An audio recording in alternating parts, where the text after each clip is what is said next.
It's Eva Cartman, and you are listening to the Dream Big Podcast Show, the place to go to learn, laugh, and grow.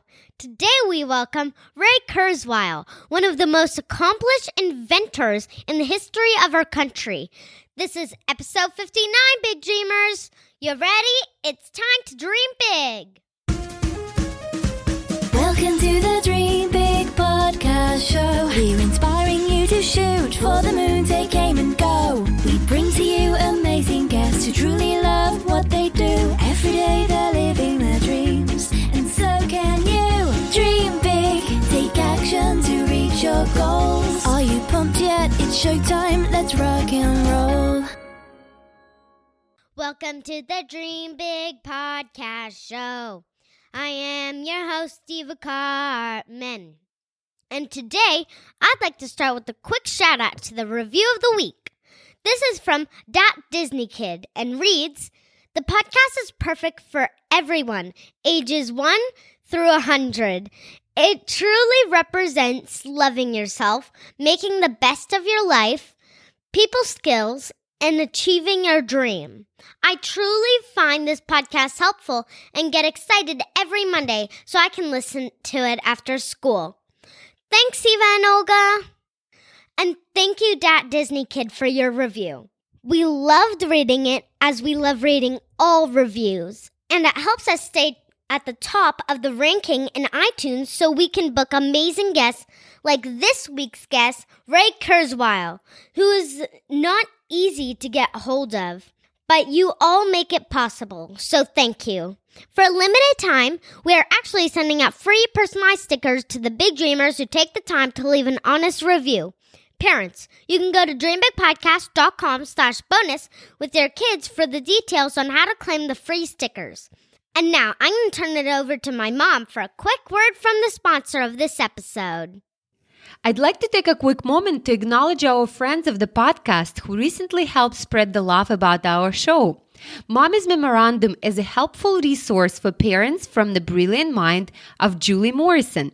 You'll discover family activities, crafts, travel tips, pet resources, and dinner inspirations with recipes, both traditional and in the Instant Pot. Thank you so much, Julie, for the very kind article you wrote about Dream Big Podcast, which you can find at dreambigpodcast.com/59 and get lost on this wonderful site Julie has created. And the sponsor of this week's episode is Love Pop. I remember seeing these amazing 3D pop-up cards on Shark Tank where Mr. Wonderful invested, and he sure did make the right decision. Love Pop has been everywhere in the media, from The View of Good Morning America to 2020, and the company continues to grow and grow and grow. And if you have ever seen the cards, you know why. They are simply amazing. We were fortunate enough to have Love Pop send us some of their cards, including the Christmas Tree Village, Gingerbread House, and Snowy Owl, and the kids loved it. And when you open them up, you just can't help but smile. These are not normal cards. They're 3D laser cut and designed by Neville engineers in Boston. Big Dreamers, each one is laser cut and hand assembled. They're so cool. Love Pops are like a gift in themselves, I would say. Not normal paper cards you typically throw away. These are definitely keepsakes. We actually filmed a quick video of Eva opening the Love Pops, and you can see how beautiful and unique they are in our show notes if you go to dreambigpodcast.com/59. Love Pops bring so much joy to whoever receives them, especially during this holiday season and this time of the year. And of course, there is a special offer for our Dream Big community. If you go to lovepop.com/dreambig, you'll unlock special pricing for 5 or more cards and get free shipping. Again, go to lovepop.com/dreambig to take advantage of this great offer. I'm sure you'll love browsing their website like I do, and you'll love seeing all the creative designs they have. Thank you so much, Love Pop. And again, go to link lovepop.com/dreambig, and please don't tell Eva I got her beautiful card. Actually, I got one for every member of our family. So I got about 15 of them. Shh, it's our secret. Go to lovepop.com/dreambig. Thanks, Mom. it's time for you all to enjoy our interview with Ray Kurzweil. Ray is an inventor, entrepreneur, and a visionary. He has been described as the restless genius by the Wall Street Journal, the ultimate thinking machine by Forbes, and Edison's rightful heir by Inc. magazine. This is high praise, but you can check out just a small list of his inventions at our show notes, dreambigpodcast.com/59, where we will include links to Ray's website as well as everything we discuss in the interview. Without further ado, here is our interview with the incredible Ray Kurzweil. Let's roll the tape. Hi, Ray. Hi, Eva. Been looking forward to talking to you. It's so great to have you on this podcast. We're That's very great. excited. Thank you so much for joining us, Ray. Yeah. Well, I'm excited too. And since the name of this podcast is Dream Big, and as we prepared for this interview, we could not help but think of you as the definition of a big dreamer. You are actually most often described as a futurist. Can you share what it means to be a futurist?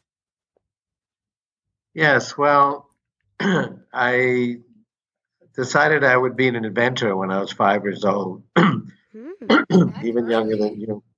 Yeah. And so I realized when I was maybe 30 that the key to being successful as an inventor was timing. You had to be in the right place at the right time. Some people are too early and their inventions don't work, and some people are too late and other people beat them to the invention. So I started to study technology trends, and I started with the idea that you really can't predict the future, that it's unpredictable. But I made one insight that there's one thing about the future that's actually amazingly predictable. And that's that the power of information technology, like computers, like cell phones, follow a very predictable path. And I studied that path going back to 1890, and it was a very smooth trajectory. So I made predictions based on that out to 2050. So it's now 2017, which is 36 years later, and these predictions are right where I thought they would be. So this method of predicting the future works very well, and it helps me to plan my invention so I can start a project at the right time.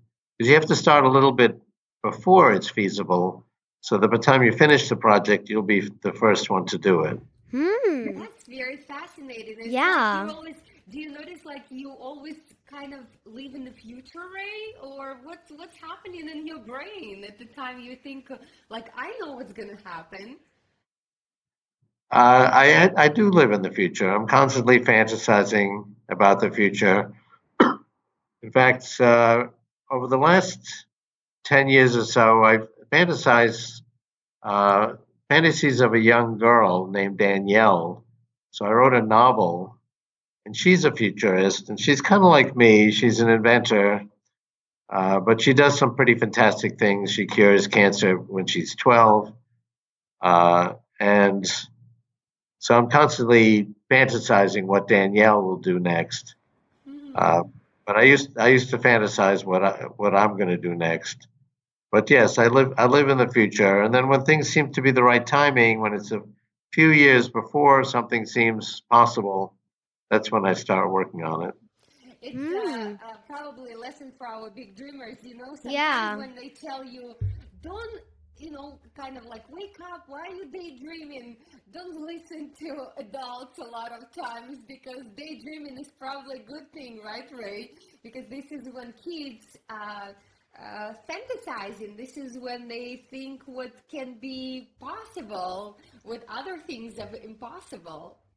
Yeah, no, I mean daydreaming is the source of all creative ideas. I'm constantly daydreaming. That's cool. And when you were younger, I know now we know what a futurist is. Is there something that you can remember from your childhood that your mind told you that this is the passion for you to be a futurist? Actually, yes. My great grandmother in 1868 started a school for girls, and it was the first school in Europe that provided higher education for girls. Up until that time, girls went to at most ninth grade, but this school went through 14th grade, and it was controversial. And she ran it. Her daughter became an exemplar of her philosophy. She became the first woman in Europe to get a PhD in chemistry. And then she took over the school, and they ran it for 70 years, till 1938, and then fled Hitler when Hitler took over Austria. And then she wrote a book about it called One Life is Not Enough. And the book was written on a mechanical typewriter. And when I was 5 years old, she showed me that typewriter. And I was amazingly fascinated. This was a magical machine. You could actually take a blank piece of paper and turn it into something that looked like it came from a book. I'd never seen anything like that. So I really tried to figure out how the typewriter worked. And that inspired me to be an inventor. And I actually went through the neighborhood and collected little mechanical gadgets, built this big collection of little things that I could put together to create inventions. I didn't actually know how to figure out how to put them together, but I figured someday I'll figure out how to put these things together and I could solve any problem. And other kids were wondering what they were going to be, a teacher, firefighter. And I always had this idea, well, I know what I'm going to be. I'm going to be an inventor. That's a great, Wow. great story. Thank you, Ray, so much for sharing it. Yeah, and you have so many inventions, way too many to list on this short episode. But I did notice that many of your inventions are usually like geared towards either music and helping those who are blind. Do you have an invention that you're most proud of? Well, I'm probably most proud of the reading machine for the blind. Actually, it didn't start out as a project for the blind. My interest is in artificial intelligence, teaching computers to do things that human brains do. So I was teaching it how to read printed material. And it was kind of a technology in search for a problem. And I happened to sit next to a blind guy on a plane. And he was telling me that he has no problems. The blindness is not a problem, except for one thing, which is reading like his mail and ordinary printed material. And most material never becomes available in talking book form or braille. So that's when I dedicated the project to create a reading machine for the blind. So that was 40 years ago. It started that in 1974. And we finished it in 1976, so 41 years ago. And I worked with an organization of blind people called the National Federation of the Blind. It's 50,000 blind people in the United States, the largest organization of blind people. And they helped me test the technology and also helped me develop it. And I've actually continued to work with this organization for 40 years. That first reading machine was the size of a washing machine. Now it's an app on your iPhone or Android phone. And it's gotten a lot better and a lot smaller, a lot less expensive. But I've gotten many letters from blind people saying they couldn't have gotten their job or have gotten their education without this technology. So that's been very gratifying. That's exciting. Thank you Yeah. so much for contributing.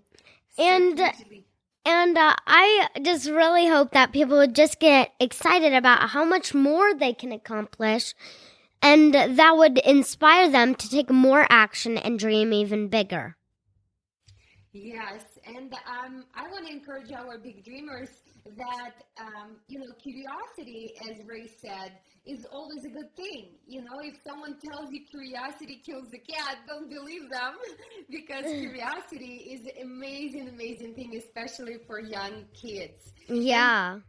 And Well, I'll tell you one idea about how to go about inventions. So I decided after that plane flight with that blind gentleman that I would create this reading machine for the blind. And a lot of pieces of it didn't exist. There was no scanners. There was no speech synthesis. Computers couldn't talk. So I tried to imagine what would have to happen for those things to come true. And I have a fantasy that I'm giving a speech in the future and I'm explaining how I solve these problems. And then I think, well, what would I have to be saying? And I work backwards from there. That's great advice. Yeah.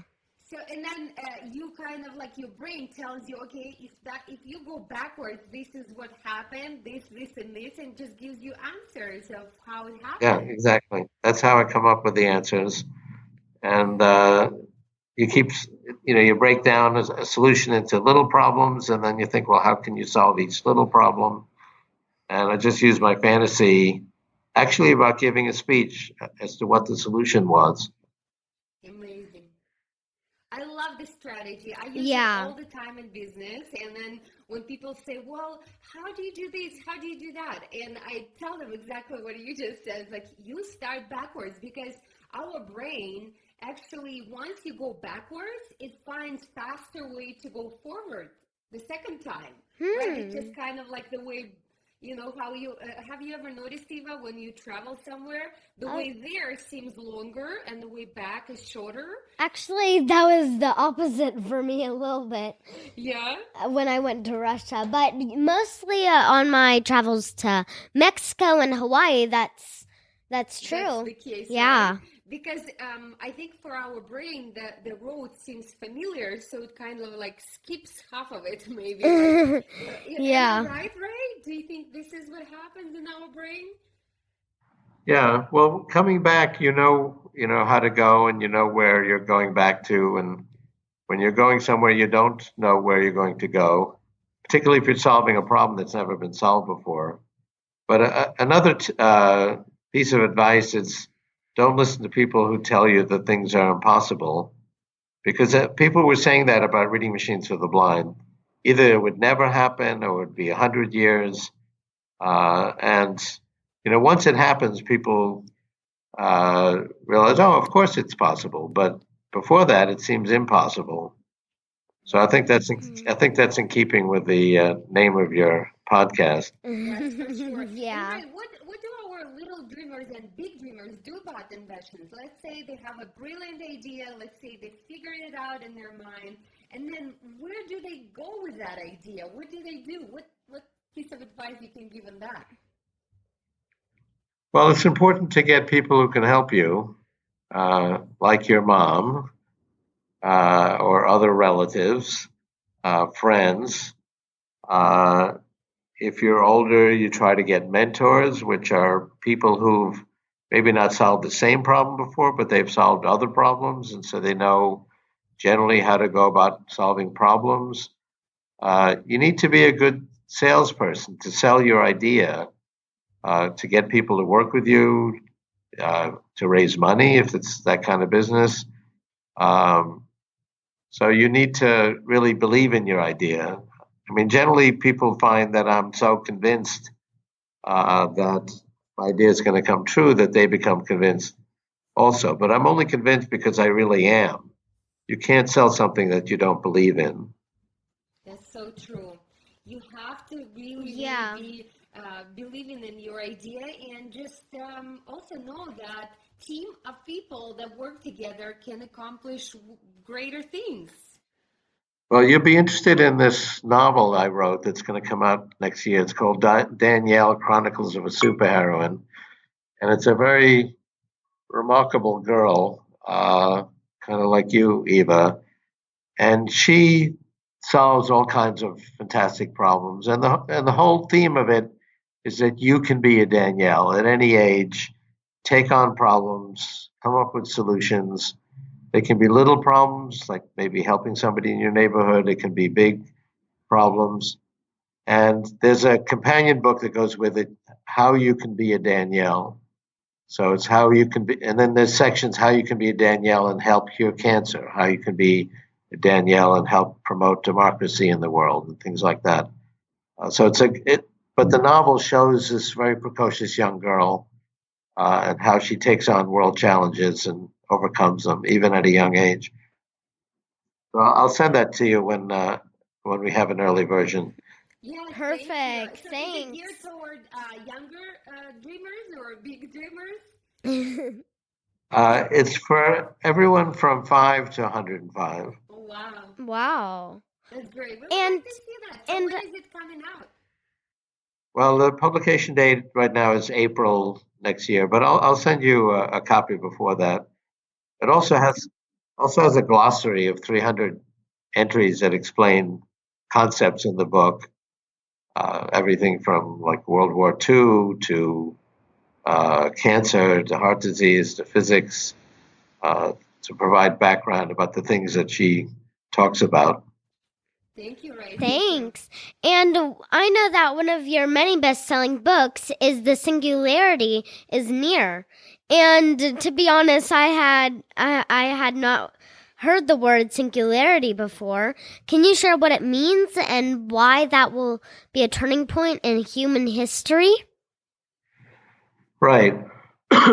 Well, we're kind of borrowing this word from physics. In physics, a singularity is a black hole, which is a point in space. It's so powerful that it transcends normal things in the world.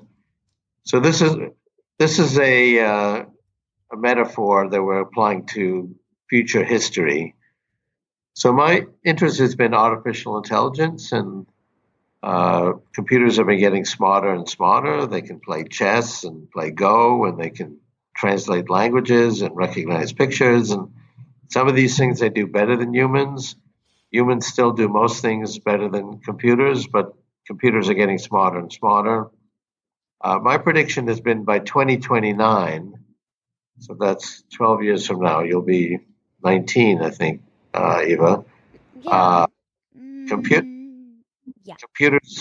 will be as smart as people, but we're actually going to use them not to compete with us, but to make ourselves smarter.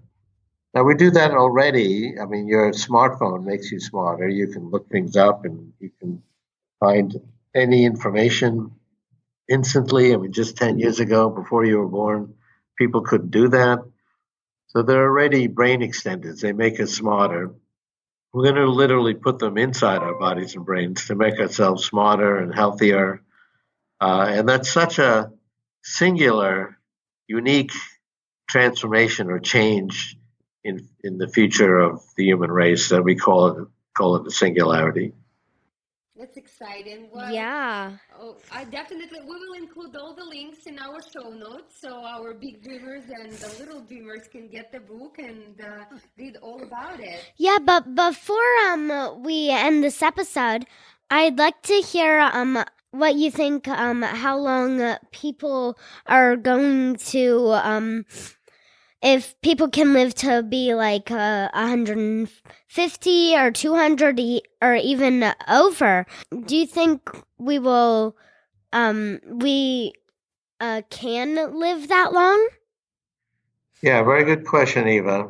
By the way, with regard to the singularity is near, I'm writing a follow-up book called The Singularity is Nearer. And that will come out in about 2 years. I'll send you that as well.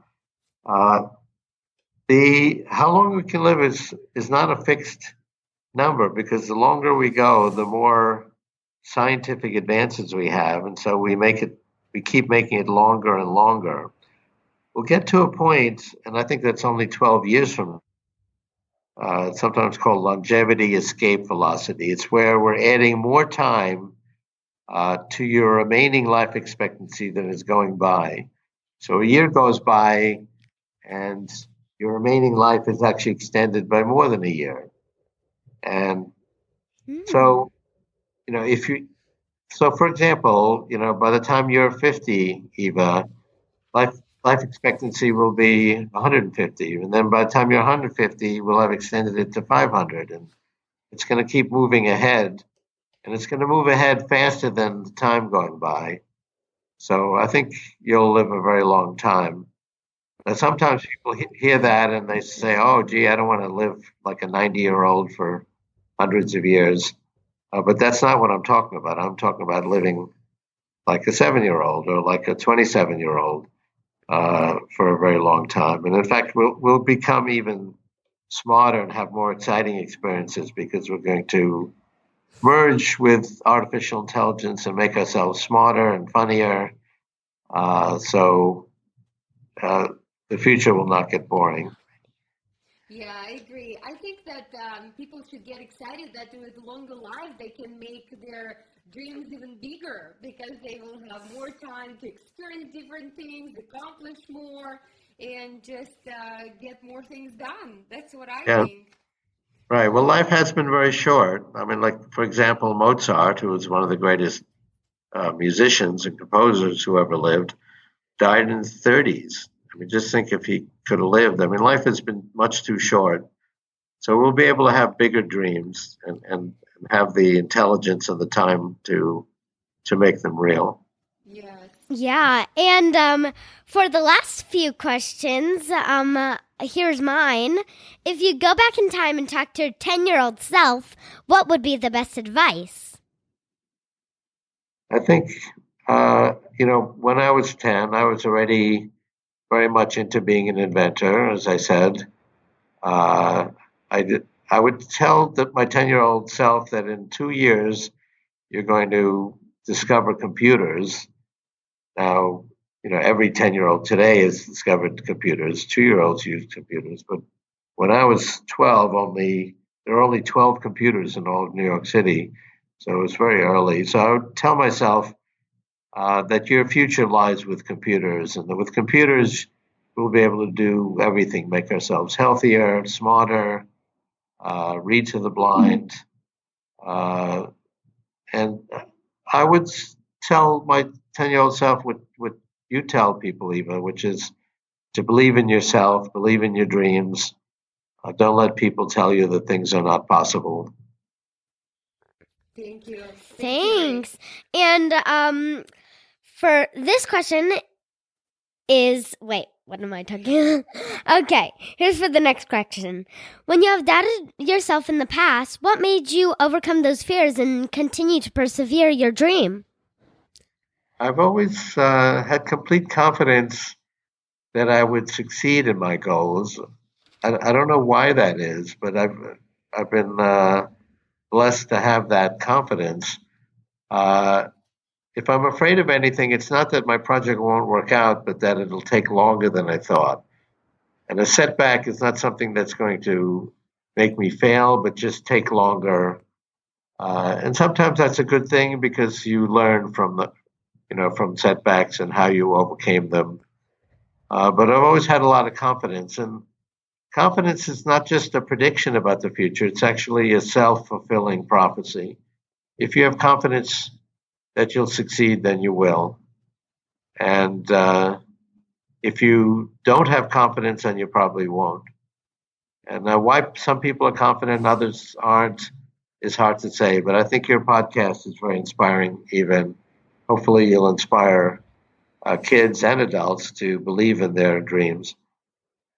For sure, because before Yeah. that, there was nothing like this that would tell a young audience and big audience, quite frankly, about that you can do anything pretty much, right? And, Take big dreams yes, and and make them in reality. yeah, and You have you to work you hard and smart sometimes. yeah, and if you are passionate about something and you want to do something and you want to do it, then do it. Yes.